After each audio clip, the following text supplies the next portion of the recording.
Al pensar en la verdad divina en esta noche, la verdad acerca de las Escrituras, la Biblia, la palabra de Dios, vamos a pasar a un retrato de Cristo. En cierta manera, eso es lo que está en la agenda para estas noches de domingo especiales, retratos de Cristo. Y si es tan amable, si tiene una Biblia con usted, pase a Filipenses capítulo 2. Si no tiene una Biblia, puede encontrar una ahí en la banca en algún lugar. Filipenses está ahí en el Nuevo Testamento y es una carta breve escrita por el bien conocido apóstol Pablo. Y en esta carta encontramos uno de los grandes retratos de Cristo en las Escrituras. Filipenses capítulo 2.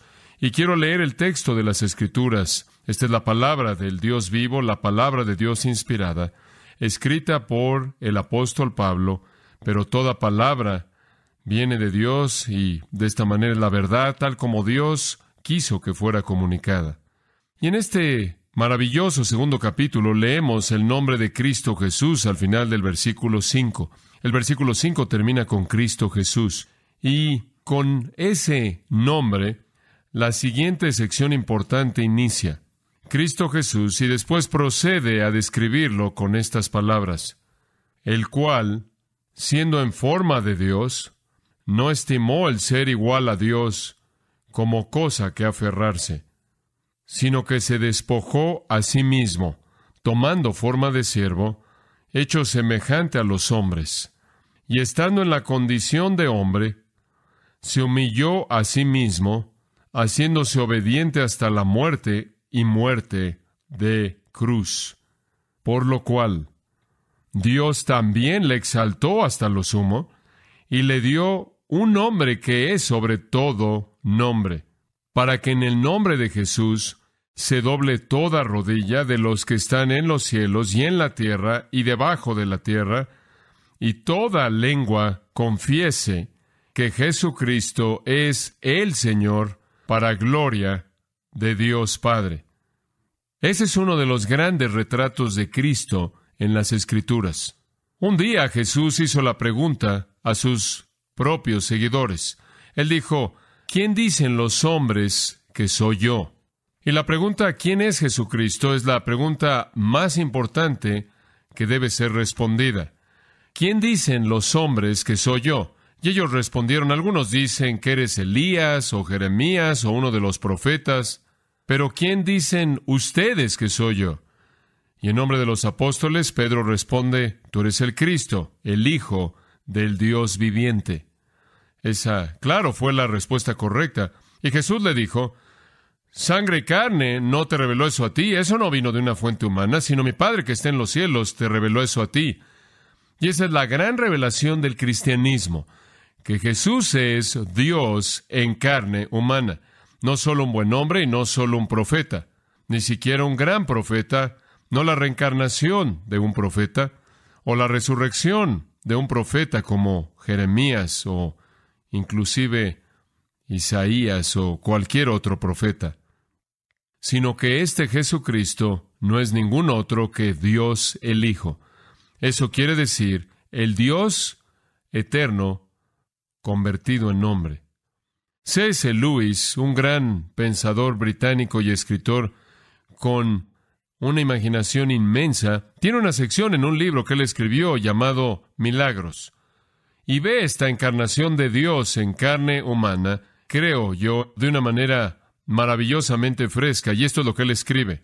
En la historia cristiana, Dios desciende para reascender. Él desciende de las alturas del ser absoluto al tiempo y al espacio.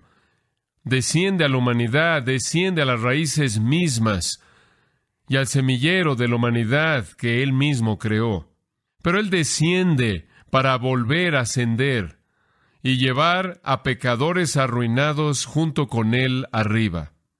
Luis dice, uno tiene el retrato de un hombre fuerte, inclinándose más y más bajo para colocarse a sí mismo debajo de alguna carga complicada, grande. Él debe agacharse para levantar. Él casi debe desaparecer debajo de la carga antes de que Él enderece de manera increíble su espalda y salga marchando con la masa entera sobre sus hombros.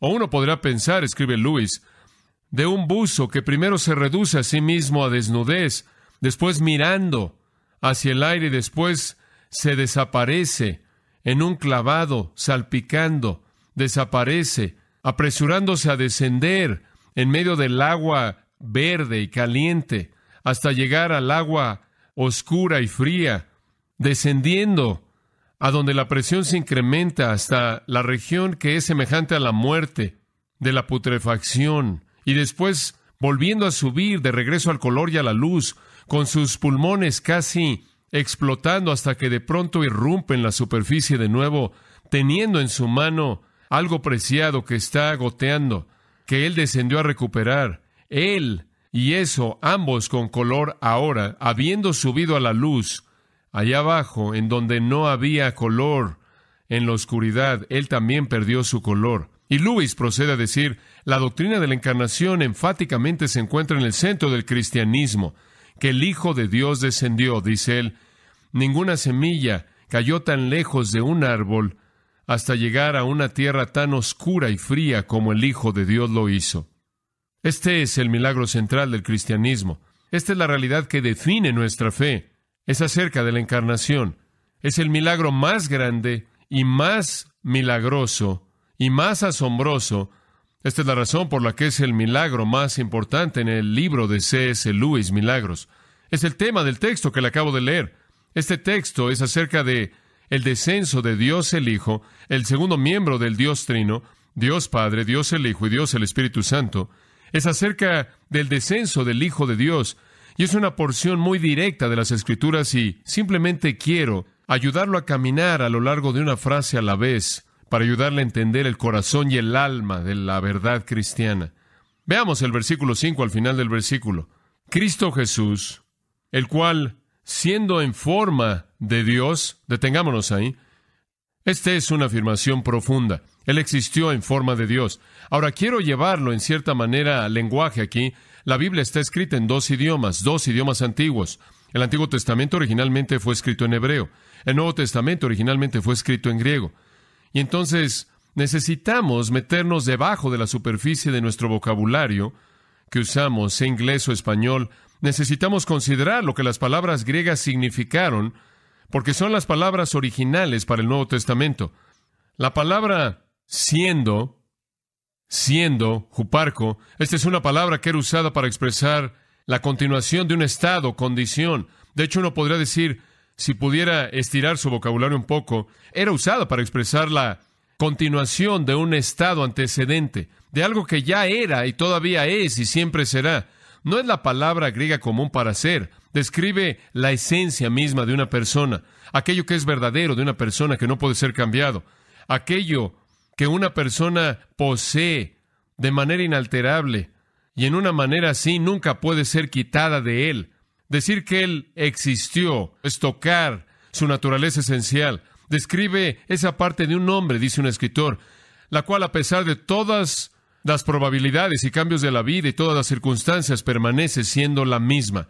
Toca la naturaleza inalterable. Pablo está diciendo que Él existió siendo en términos de su naturaleza esencial incambiable en forma de Dios. Entonces, cuando usted hace la pregunta ¿quién es Jesucristo?, lo primero que tiene que confrontar es la afirmación de las Escrituras de que su ser esencial, su naturaleza incambiable, inalterable, es en forma de Dios. Ahora, eso nos lleva al tema, ¿qué significa forma? Esto también es crucial para nuestro entendimiento. Es la palabra morfe. Morfe. Morfe significa forma, inclusive en inglés.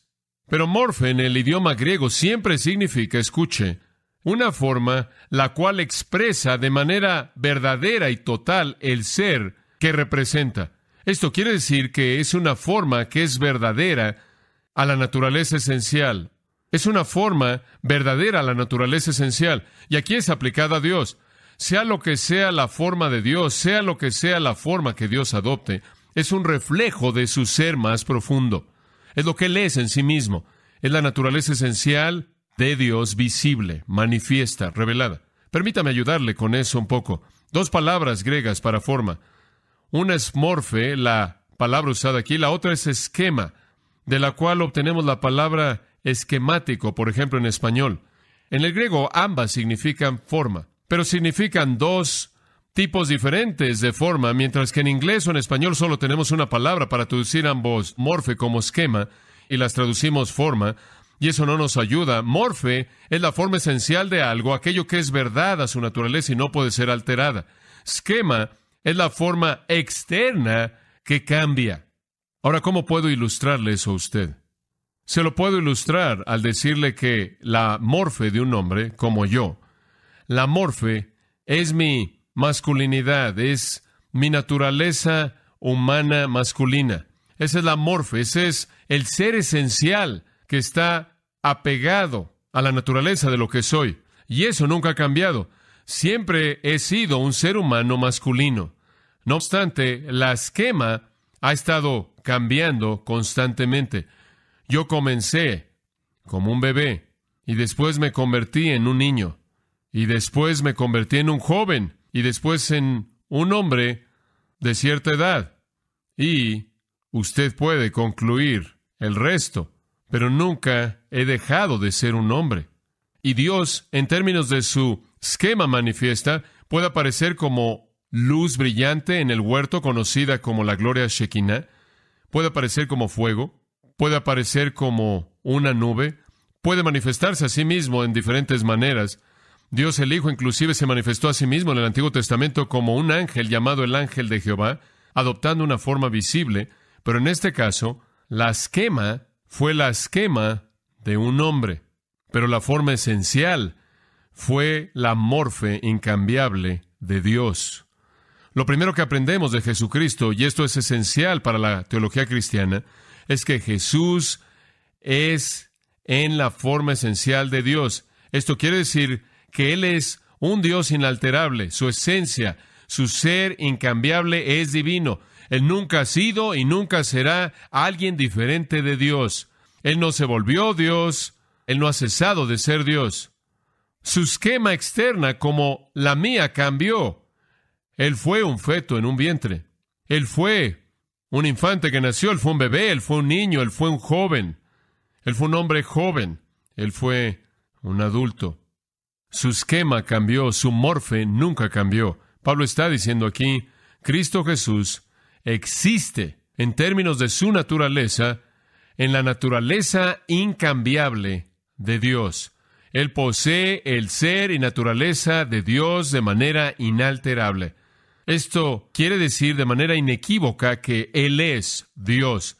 Él es igual a Dios porque Él es Dios. Y entonces Él puede decir, yo y el Padre, uno somos. O Él puede decir, si me habéis visto a mí, habéis visto al Padre.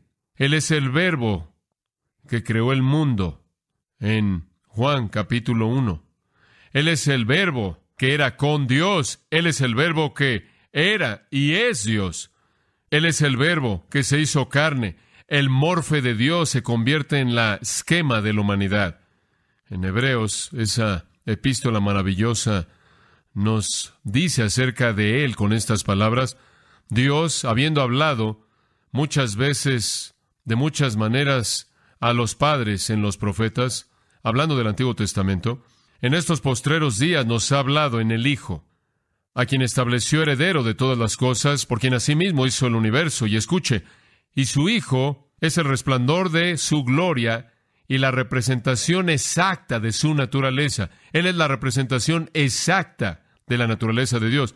Usted tiene a todas estas personas tratando de entender quién es Jesús, y aquí, de manera clara, se presenta quién es. Colosenses 1:15, Él es la imagen del Dios invisible. Ahí es donde usted comienza. Cuando usted hace la pregunta ¿quién es Jesucristo?, la primera respuesta es Él existe de manera permanente como Dios. En segundo lugar, si usted regresa al versículo 6, a partir de esa presentación gloriosa de la deidad de Cristo, el apóstol Pablo comienza a rastrear la encarnación. Él establece que Él es Dios, así como las Escrituras de manera clara dicen que es en muchos lugares. Y ahora Él dice, aunque Él es Dios en la naturaleza verdadera y esencia, en segundo lugar Él dice, no estimó el ser igual a Dios como cosa a que aferrarse. no estimó el ser igual a Dios como cosa a qué aferrarse. Estimó es la palabra considerar, pensar. Ser igual a Dios literalmente significa ser igual a Dios. Y él usa la palabra isos, exactamente igual en número o tamaño o cualidad. Entonces, lo que está